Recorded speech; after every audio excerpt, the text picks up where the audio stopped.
Massive warning. I truly believe that Trump is single-handedly dismantling the central banking system. I want you to write this down. DeFi, Web 2.0 to Web 3.0, an old industrial system, archaic banking system, to a new system that is connected, that is decentralized, where you become the bank. This is really important. Now we're going to look at the facts, figures, numbers, logic, and we're going to take this from a non-emotional, stoic point of view. The fact is, over the next 6 years, you're going to see the most radical transformations you've ever seen in business, the public and private sector coming together. Your banking system, traditional TradFi, is going to become crypto banks, and crypto exchanges are going to become banks. You thought you were running from the system, and the system came to you. David Schwartz said it the best. Okay, 95% of the public does not have exposure to crypto. Are you going to get the 5% that's in crypto to rewire the 95%, or are you going to go where the 95% are? So this is what we're doing. We are investing in the infrastructure of the new financial system. So I'm going to show you how the Trump family, because they got debanked, they became the bank.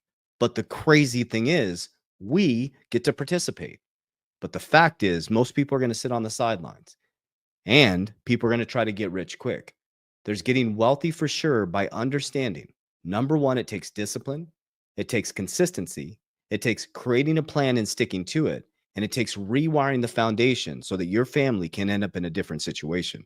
Because Jim Rohn says you give $1 million to every person in society, it'll end up in the same 1%'s hands. So let's dive right in. So we're going to take a look at what I believe is happening. Okay, we're going to start with Donald Trump and Eric Trump talking about the fact that why they love crypto. Now, they got completely debanked. So it's like this mission, and this is almost factual because of the cabinet that Trump built. Remember, the first cabinet that Trump had, he didn't really pick that, right? So it was really rough for him. He mulled this over for 4 years. When he came back with a plan. Howard Lutnick, the Commerce Secretary, is a juggernaut in cryptocurrency. Bessonnet, our new Treasury Secretary, is all about cryptocurrency. And I'm going to show you that in just a moment. Okay. Then he starts listening to his sons, and now they own their own DeFi platform, and we get to participate. So let's pay attention. And on the back end, I'm going to share with you exactly what I'm doing, including my portfolio. Brian, it's infuriating. We had nowhere to go. Capital One stripped 300 bank accounts from me, 300 in the middle of the night. They sent us a letter after doing business for 20-something years. All your bank accounts for golf courses and condominium buildings and hotels, they're all gone in the middle of the night. I mean, how do you pay your taxes? How do you pay your employees? This happened across the board. It happened with JP Morgan Chase. It happened with Bank of America. It happened with First Republic. And this wasn't just happening to the Trumps, people with a lot of zeros on the end. This was happening to conservatives all over the country. We didn't have a damn choice. So before my father, won the election, before my father was in office, we started getting into cryptocurrency. The people in cryptocurrency. Before he got in office, remember I showed you guys the game, guys. Something flipped. Larry Fink flipped BlackRock in 2023. Trump, I showed you guys the video. He said, I was buying crypto about 3 years ago. Currency, we're being debanked just like Trump was being debanked. Right. And you know what? It's become the fastest growing industry anywhere in the world. It's actually removed a lot of the power from the big banks who have weaponized their platforms against the American people. And I could not be more proud to be. Okay. They're sucking the power away from the central banks. The system is changing. Now, I shared with you guys the big thing happening with Alt 5, which has nothing to do with altcoins. Alt 5 Sigma is a tech company, right? Where they did a $1.5 billion stock sale to buy World Liberty Financial, which is Trump's family's DeFi platform. And they brought, I think, Eric Trump and Donald Trump Jr. onto their board.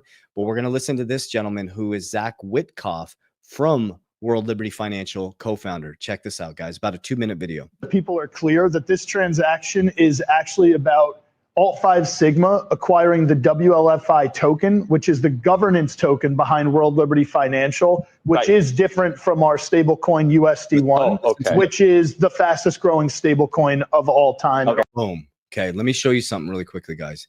They're dismantling the financial system. This is Trump's World Liberty Financial stablecoin. It is the fastest growing stablecoin.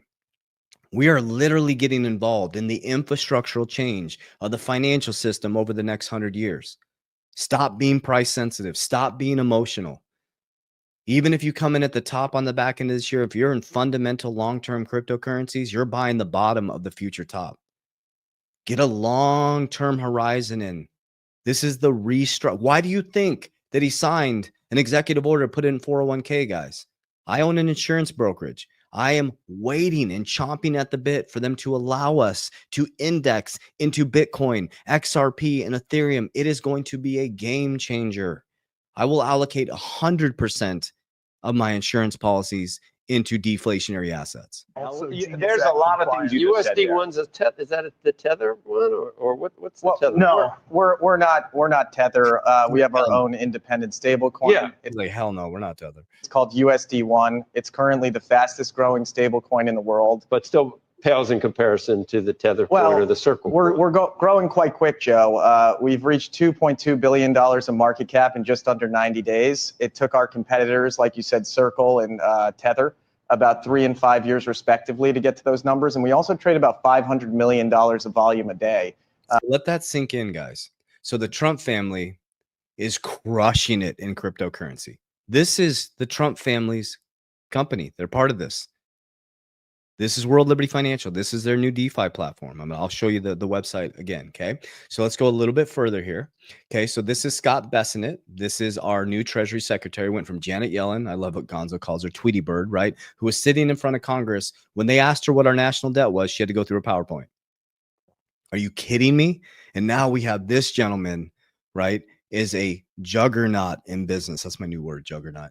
So new Treasury Secretary claims on Fox Business the U.S. will not be buying Bitcoin, but will use confiscated assets and continues to build on the Bitcoin reserve. So I want to hear your thoughts about this. Check this out. You're talking about a number way above 750 billion. What's the story on gold? We've got the large gold holding. I doubt we're going to revalue it, but we are going to keep it there again as a store of value for the American people. We've also started to get into the 21st century, a Bitcoin strategic reserve. We're not going to be buying that, but we are going to use confiscated assets and continue to build that up. We're going to stop selling that.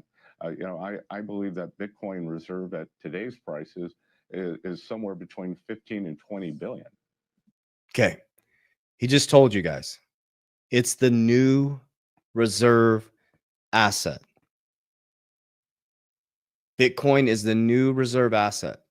21st, we're moving into the new century, guys.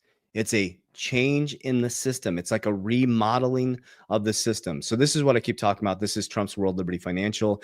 People have been asking me too. I got into the pre-token sale. You had to go through an accreditation process, but I got into this in the early in the beginning where you can have voting rights to it. They don't sell the token. It actually is going to be tradable on the back end of August and September. So pay attention to that, where this will go. I have no affiliation with this, by the way. I just got in really early when you had to go through this accreditation process.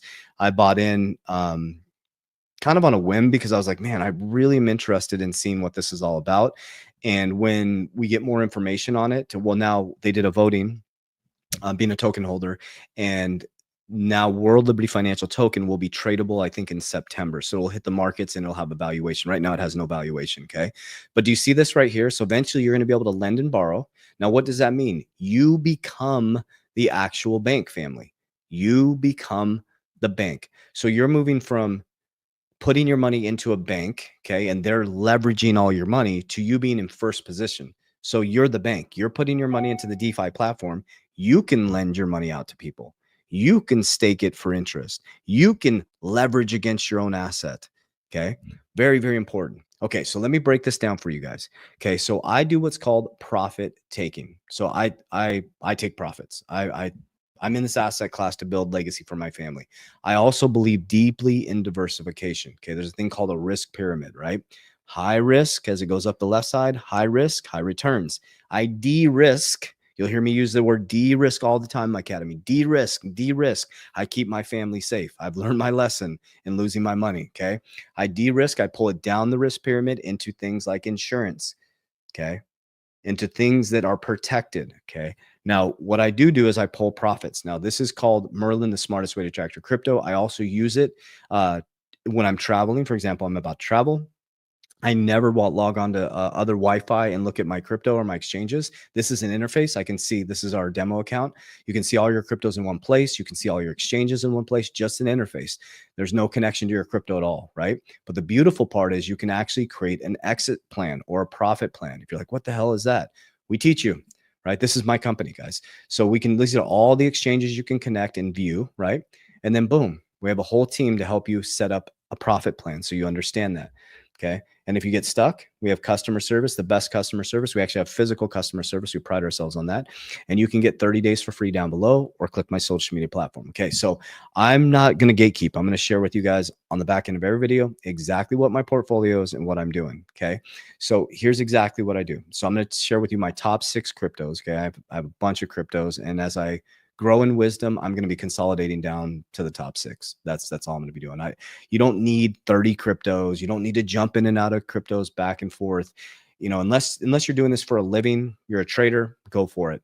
But if you're someone like me, I got a family, you know, I run 6 companies. I'm not chasing the markets. I'm bringing the markets to me, and this is how I do it. Okay, this is what works for me. Okay, let's take Bitcoin and let's move it off into its own category. Okay, so there's 4 things we focus on: cash flow. Cash is trash. Would you agree with me? Comment down below if you agree with me. Cash is trash. They're about to print the shit out of it in a low interest rate environment. Okay. What does that mean? The hard earned money you get is getting devalued every single day. Okay. They're printing every day, guys. Your money is becoming worth less. Okay. So I create cash flow, richest man in Babylon. I make a brother or sister. I move it into deflationary assets, things like Bitcoin and XRP. They're deflationary. They're opposite the US dollar. They have fixed supplies. Okay. I also focus on protection. Every month I pump money into my life insurance premiums because that creates number 4, which is leverage, where we can take tax-free, low leverage loans to do what? To buy cash flow. Okay. We don't take leverage on our assets unless we're going to create growth to pay back the leverage, or we're going to create cash flow to de-risk. Okay. We want to be at a point where we never have to work for money again. Okay. Now remember, we moved Bitcoin off to the side. We're not going to touch it. To me, it's a store of value like gold. Just like they're doing, they're going to use it as a reserve. I'm using it as a reserve that grows about 50% every single year. So that's going to be in the leverage category. Okay. So now I have 2 leverage components. I have an insurance leverage and I have a Bitcoin leverage. Okay. So what I do is my top holdings are my number 1 buy a long shot is XRP. Number 2 is Bitcoin. Number 3 is Solana. Number 4, I always mix these 2 up. It's XLM, HBAR, and VeChain. Those 2 are flip-flopped, I think. So it's XRP, Bitcoin, Solana, XLM, HBAR, and VeChain. But those 2 might be flipped. Okay. So those are my top holdings. Now I have other cryptocurrencies like Algorand, ADA, things like that. Most of the ISO, they consider, you know, people say they're ISO compliant, just people call them ISO tokens, right? All utility, right? Layer 1s, payment rails, store of value, Bitcoin, supply chain, VeChain. I focus on things. I'm a business owner, so I focus on things that I really understand. I'm an ex-banker. I understand payments. Okay. So that's my portfolio. So what I do is every single day, I dollar cost average into crypto. Okay. Every day. And every week I'm buying cash flow. Okay. There's cash flowing dividends you can get into from super high risk, high return. Okay. There's medium risk. You got things like, you know, Michael Saylor's got some preferred stocks you can get into now that, you know, I love cryptocurrency. I'm just a big crypto guy. You can get in preferred stocks that are paying guaranteed 10% all the way down to like Apple, where you're getting 3%, right? Then you got, you know, options yields that are producing a shitload of money, but then we de-risk back into deflationary assets to grow, right? So I'm in this flywheel called the richest man in Babylon. Okay. The cash flow quadrant. I'm down on the right bottom side. Okay. I created businesses. I scaled myself up in the businesses. I have cash flow coming in 24 hours a day. Okay. From dividends, from businesses. Flow goes into deflationary assets. They appreciate creating a liquidity event. I pull from the liquidity event, not all of it, 50% is going to be held, 100% of Bitcoin goes into cash insurance, cash value life insurance. Now I just made a brother or sister. Now I can leverage, I wait for about a year, let it marinate a little bit. You need to front load these policies. Then I can borrow at 5% for the year. For the year, $100,000 would be $5,000. And then I go buy more cash flow. And then what do? We pay off the leverage. And then all of a sudden you're in this huge cash flow machine. And then you're just moving money. Remember, what is money, family? It is currency. What do you do when you go to a bank? They bank it up. What does a bank do to a river? It dams it up. So you dam up your money and they make it current. It's just money. And what does water do when it's stagnant? It gets moldy. It gets crusty. Your money actually wants to move. Your money loves to move. Okay. So remember, anybody who's getting you to bank up your money, they're making it current, right? These aren't, people that hold your money. It's not nonprofit organizations. Okay. Insurance companies have to make money to pay you yield. If there's a yield, they're making money somewhere. Does that make sense, guys? So we have to understand what is actually happening. So anytime you put your money into something, they're either going to charge you a fee to manage it, or they're going to move it to make interest, right? It's not nonprofit. They're using the system to make money off of your currency. Now, what DeFi does is DeFi allows you to play in the game. Okay, that's what decentralized finance is. And now I'm waiting till DeFi gets more legitimized. I'm really excited about the World Liberty Financial. Trump's DeFi, I would heavily trust that, right? So when the things get more legitimized, you got to be very careful in DeFi right now. There's a lot of platforms. So anytime someone's paying you interest, you ask the question. Ask them, where is the interest coming from? How are you paying me interest? For example, I have these dividends that are paying me a super high yield. That's why I don't talk specifically about those, because it pays such a high yield that I have to show you how to de-risk. Because if you don't de-risk, you're going to get wrecked, man. You got to understand where these yields are coming from. It's called hurdle rates. Okay, if there's a yield on your money, they're either making it, so it's a couple things. The yield is either they're taking your money and lending it out to somebody else, okay? Or the people coming in, they're paying the yield. That's called a Ponzi scheme, right? So when you put your money in a bank, what do? They lend it out to the next person walking in. There's some sort of hurdle rate that they're beating in order to pay. And now if you're getting paid interest, right, where are they making the margin from? And that's all it is, right? That's all we're doing. And so what I do is I'm constantly making my money move. I'm constantly growing my money. And so I take profits, right? I'm in it to help my family. I'm in it to build legacy. I'm in it to build generational wealth, right? So the first phase was getting rich and financially free with cash flow. The next phase is wealth, right? I always tell people 0 to 5 million, you could mess that up pretty easily, right? You can make some pretty bad decisions. 5 to 10, you got to be really foolish, right? 10 and above, it's getting pretty interesting, right? 20 million and above, you need a family office. That's when you start to get in the family office. And that's the future for all of you guys. And if you're disciplined, if you're consistent, that could happen, right? And so it just takes understanding what this is, understand what is actually happening. You should never, ever just invest in something because somebody said to. You should ask why, get down to origin, study it, understand it, okay? And then build your own plan and learn to take sovereignty of your wealth. Learn how to fish.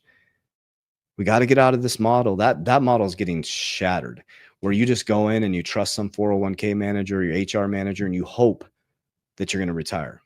That is not a strategy. Hope is not a strategy. You work really hard for your money. You should know where every single dollar is going. So I love you guys. I appreciate you. As we always say, warriors, rise. Get your shit together.